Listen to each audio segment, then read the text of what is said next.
La fe se puede integrar.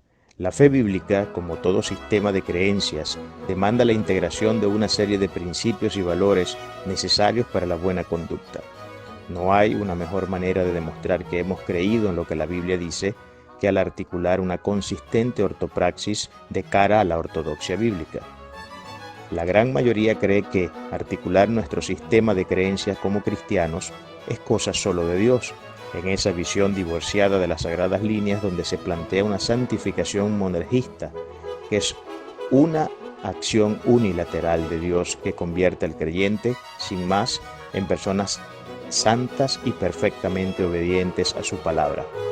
En la práctica de ese sistema se hallan los más disfuncionales creyentes, personas que, en su vaga visión de la santificación, amarran sus brazos, piernas y vendan sus bocas, lo que es consistente con la creencia de la unilateralidad de Dios en su acción santificadora, porque si Él lo hace todo, cualquier esfuerzo del creyente sería inútil y superfluo.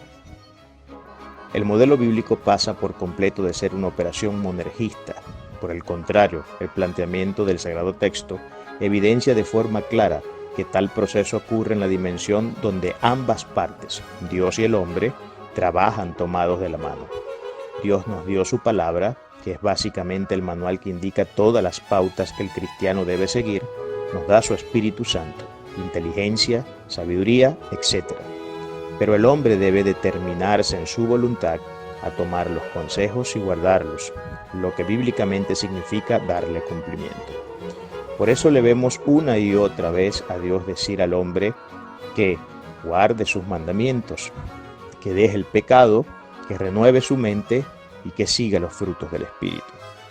Un clásico texto revelador en ese sentido es el de Romanos 12, del 1 al 2, que claramente establece un imperativo que el hombre debe entender, renovarse en su mente, y el texto no dice que sea Dios quien va a renovar al hombre en un golpe de magia, sino que sobre el creyente está puesta esa responsabilidad al sujetar su voluntad a lo que la demanda divina establece.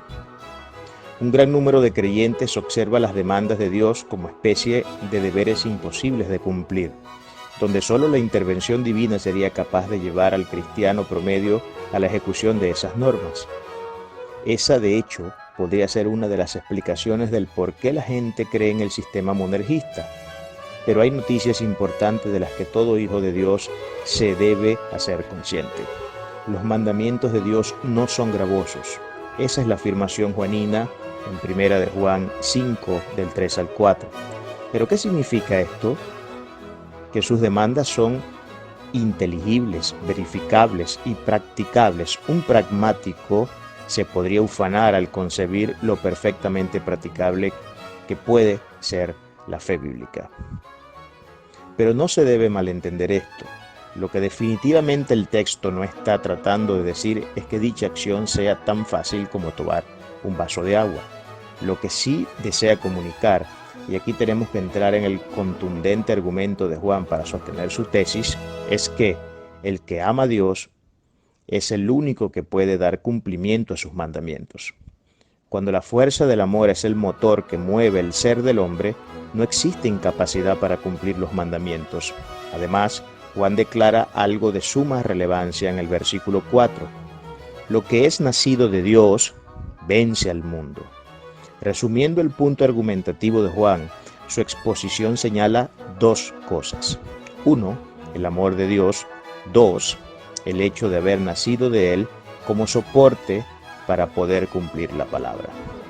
Ahora, cuando se observa la situación del creyente común, es fácil errar llegando a una conclusión contraria a la realidad concreta.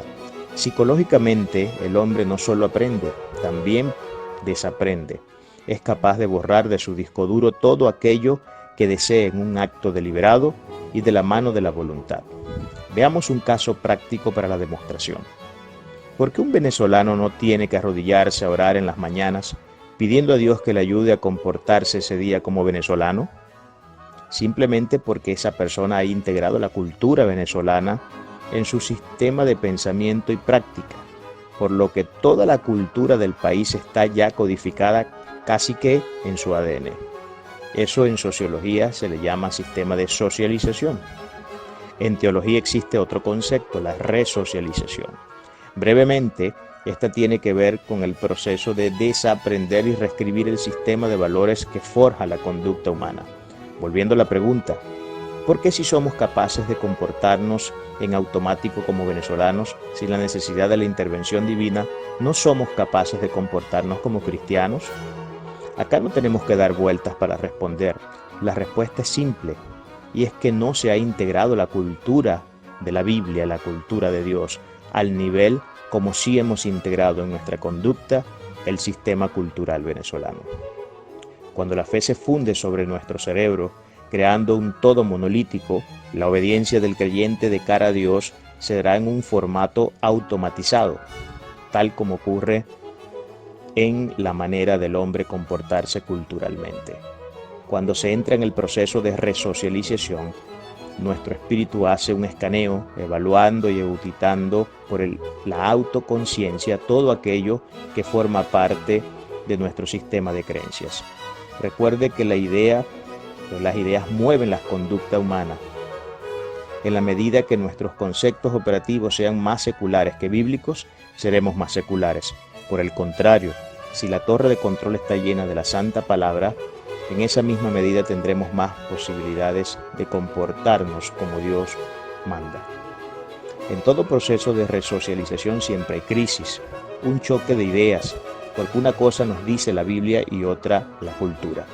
La Biblia nos enseña, por ejemplo, a no utilizar palabras vanas y obscenas, pero otra cosa dice el status quo cultural. Y aquí es donde viene el choque, porque la resocialización, que es la voz de la justicia divina, dirá en ese punto que se debe tomar una decisión. O se deja de ser venezolano en ese aspecto para ser cristiano, o se deja de ser cristiano para seguir siendo venezolano. Bien, antes de que la mente se vaya a otra interpretación, es de aclarar lo siguiente. La referencia no es a dejar de ser venezolano culturalmente hablando. Lo que digo es que en todo aquello donde la cultura venezolana no sea compatible con la Biblia o cualquier otra cultura, ahí se debe tomar una decisión. Por supuesto, no todo lo que la cultura nacional imprime en los cerebros compromete la moral bíblica, pero sí hay muchos otros detalles donde se compromete por completo la moral y ética cristiana, y es allí donde será necesario ejecutar un corte con aquellos elementos culturales nocivos por ser antitéticos a la propia naturaleza de la fe. La vida cristiana, como cualquier otra, no puede prescindir de las decisiones que a diario se deben tomar. En ese punto ha de ser entendido que no es una cuestión de magia o de ostentar una superhumanidad o espiritualidad. Un cristiano, en términos muy llanos, es una persona que debe ser impulsado a tomar las mejores decisiones. Cuestión que, en el caso del propio cristiano, es muy fácil saber cuáles deben ser esas decisiones. Con tan solo abrir la Biblia y comenzar a leer la gloriosa voluntad del Creador, se encontrará el target, el objetivo hacia el cual apuntar para transitar una vida que exalte al Todopoderoso. Como vimos, la articulación del sistema bíblico es perfectamente posible, y todo eso se concibe simplemente en el acto deliberado, voluntario y libre de la conciencia humana. No necesitamos de una super revelación de carruajes de fuegos, ángeles, entre otras cosas del sensacionalismo evangélico. Dios, como siempre, será absolutamente necesario en el proceso. Prescindir de Él sería una total condena al fracaso, porque Él es quien nos dirá por medio de su palabra lo que debemos hacer. Pero el que lo hagamos o no, ya no depende más de Él, sino de nuestra responsabilidad. La vida que Dios valida es aquella que nace del fruto de la intervención divina y el esfuerzo humano.